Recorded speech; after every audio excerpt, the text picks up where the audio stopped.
سیلاب زدہ علاقوں کی تعمیر نو تک چین سے نہیں بیٹھیں گے، وزیر اعظم شہباز شریف کا عزم۔ کابینہ اجلاس سے خطاب میں کہا، جہاں بحق افراد کے لواحقین کو معاوضے کی ادائیگی کی جا رہی ہے، افواج پاکستان امدادی کارروائیوں میں بھرپور حصہ لے رہی ہے۔ کابینہ کی یوٹیلٹی سٹورز کارپوریشن ختم کرنے کی منظوری، یوٹیلٹی سٹورز کارپوریشن کے تمام ملازمین بھی فارغ۔ وزیر اعظم کا ادویات کی قیمتوں میں اضافے پر سخت برہمی کا اظہار، وزارت صحت کی ادویات کی قیمتوں کے تعین کی سمری واپس کر دی۔ اجلاس میں معاشی اور سیکیورٹی صورتحال پر غور۔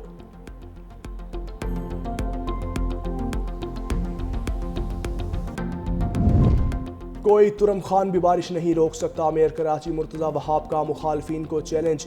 میڈیا سے گفتگو میں کہا، بارش کے بعد کی صورتحال پر منفی پروپیگنڈا کیا گیا۔ 12 گھنٹے میں 235 ملی میٹر بارش ریکارڈ کی گئی۔ نالوں کی استعداد 40 ملی میٹر بارش کی ہے۔ نالے صاف تھے تو سارا پانی سمندر میں گیا، کون سا ٹرکوں میں بھر کر پانی سمندر میں ڈال کر آیا ہوں۔ کراچی میں اگلی بارش پیر کو متوقع ہے۔ مزید بولے فاروق ستار، بابو بھائی کو ریٹائرمنٹ کا کہا تو برا مان گئے، سڑکیں کلیئر تھیں تبھی جماعت اسلامی کے رہنما سڑک پر آئے۔ سندھ حکومت جماعت اسلامی کے ٹاؤنز کو ہر ماہ 1 ارب روپے دیتی ہے، مخالفین صرف منفی باتیں کرنا جانتے ہیں۔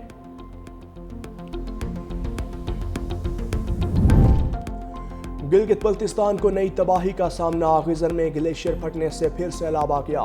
لینڈ سلائیڈنگ سے متعدد دیہات ملیا میٹ، راوشن گاؤں کی پوری آبادی محصور ہو کر رہ گئی۔ تالی داس نالے میں رات گئے، 2 اطراف سے لینڈ سلائیڈنگ کے بعد گلگت شندور روڈ مکمل بند۔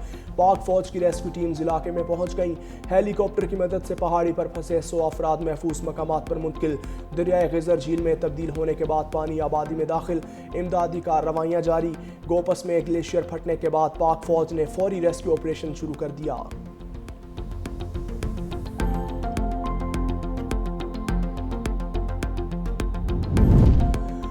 پاکستان کی بھارت کو ایک بار پھر جامعہ مذاکرات کی پیشکش، نائب وزیر اعظم اسحاق ڈار نے مارکو روبیو کے فوری دورہ پاکستان کا امکان مسترد کر دیا۔ سینئر صحافیوں سے گفتگو میں کہا، پاکستان بھارت کے ساتھ مسئلہ کشمیر سمیت جامعہ مذاکرات کے لیے تیار ہے۔ جنگ بندی پر عمل کامیابی سے جاری ہے۔ جنگ بندی کے لیے بھارت نے امریکہ سے درخواست کی، ہم کسی سے نیوٹرل مقام پر بٹھانے کی بات کی گئی تھی۔ میں نے کہا تھا اگر نیوٹرل مقام پر میٹنگ ہوگی تو کر لیں گے۔ واضح کیا تھا بھارت کے ساتھ مسئلہ کشمیر تک سمیت تمام تصفیہ طلب امور پر بات ہوگی۔ بنگلہ دیش کا میرا دورہ 2 روزہ ہے۔ دورے کا مقصد پاکستان اور بنگلہ دیش کو مزید قریب لانا ہے۔ امریکی وزیر خارجہ کا دورہ پاکستان ابھی شیڈیول نہیں۔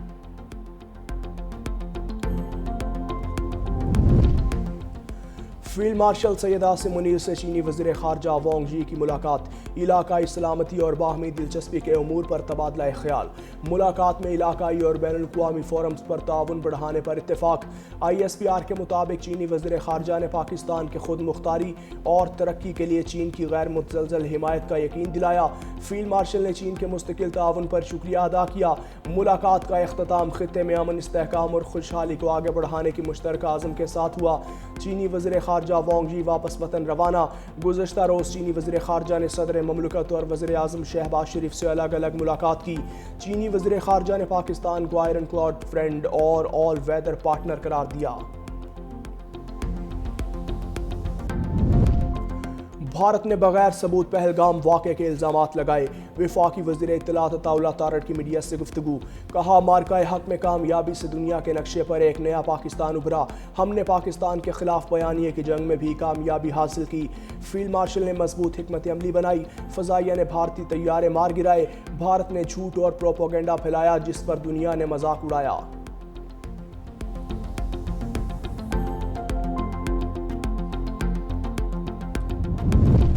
بانی PTI کا ایک بھانجا جسمانی ریمانڈ پر پولیس کے حوالے، دوسرا 9 مئی مقدمات میں زیر حراست۔ انسداد دہشت گردی عدالت نے علیمہ خان کے بیٹے شاہ ریز عظیم کا 8 روزہ جسمانی ریمانڈ دے دیا۔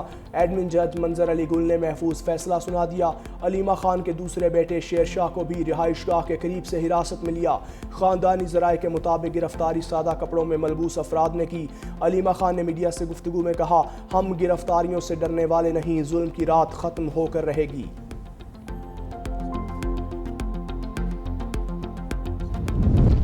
اور کراچی ملیر کینٹ میں ڈکیتی مزاحمت پر 28 سالہ نوجوان قتل، ماں غم سے نڈھال، کہا لائٹ گئی ہوئی تھی، میرا بیٹا گھر کے باہر بیٹھا ہوا تھا، ڈاکوؤں نے موبائل چھینا اور گولی مار دی۔ مقتول کی بھابھی پر بھی فائرنگ، واقعے کا مقدمہ ملیر کینٹ تھانے میں درج۔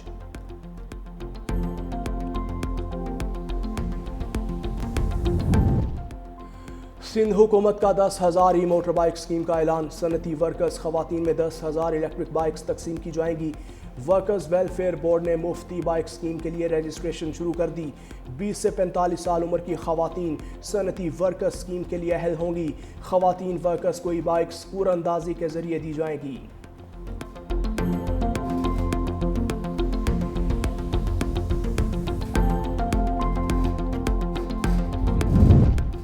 گورنر سندھ کامران ٹیسوری نے صوبائی موٹر وہیکل ترمیمی بل کی منظوری دے دی، جس کے تحت ہیوی وہیکلز کے ڈرائیونگ لائسنس کے اجراء پر مزید شرائط عائد کر دی گئیں۔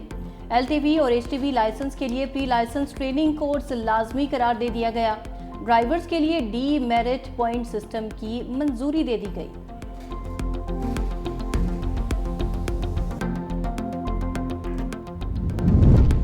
ملک بھر میں امیگریشن سسٹم متعارف کروانے کا فیصلہ، وزارت داخلہ نے آئندہ ماہ سے نفاذ کی منظوری دے دی۔ امیگریشن نظام سے مسافروں کو قطاروں میں لگ کر انتظار نہیں کرنا پڑے گا، مسافروں کو کاؤنٹر پر جانے کی بھی ضرورت نہیں ہوگی۔ ایپلیکیشن کے ذریعے مسافر کی تفصیلات امیگریشن ڈپارٹمنٹ کو مل جائے گی۔ وزارت داخلہ نے ڈیجیٹل FIR کا نظام بھی رائج کرنے کی منظوری دے دی۔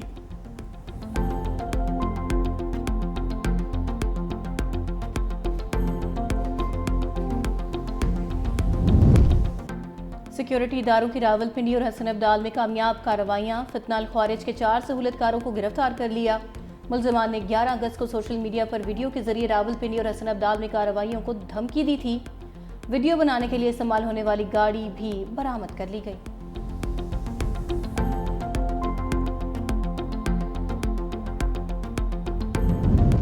آپریشن سندور میں بدترین شکست کے باوجود مودی کا جنگی جنون کم نہ ہوا۔ بی جے پی سرکار دفاعی حکمت عملی کے نام پر جدید ہتھیاروں کی خریداری میں مصروف۔ Airborne early warning and control طیاروں کا معاہدہ کر لیا۔ ٹائمز آف انڈیا نے 6 طیاروں کا معاہدہ پاکستان کے خلاف پیش کی جارحیت کی سازش قرار دے دیا۔ بھارتی اخبار کے مطابق بھارت کو سرحدوں پر نگرانی کے لیے جدید ریڈار نظام کی ضرورت ہے۔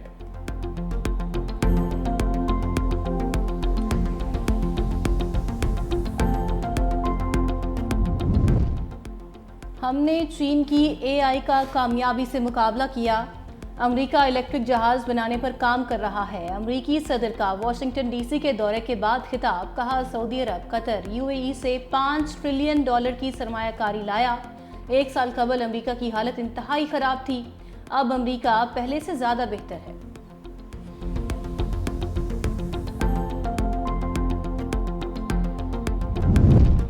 غزہ پر مکمل قبضے کے لیے اسرائیل کے نئے فوجی آپریشن کا آغاز، مختلف علاقوں میں بمباری سے مزید 40 فلسطینی شہید، درجنوں زخمی ہو گئے۔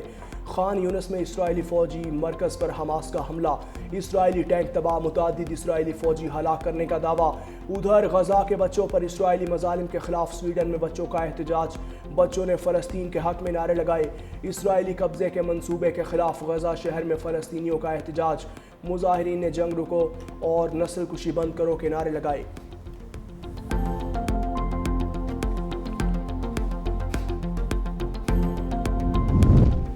امن مذاکرات کے لیے یوکرین کو نیٹو رکنیت سے دستبردار ہونا پڑے گا۔ الاسکا میٹنگ میں صدر پیوٹن کی جانب سے دی گئی تجاویز سامنے آ گئیں۔ یوکرین کو ڈونباس کی ریاست چھوڑ کر غیر جانبداری اختیار کرنا ہوگی۔ مغربی محاذ پر فوجیوں کی تعیناتی پر پابندی بھی لگانا ہوگی۔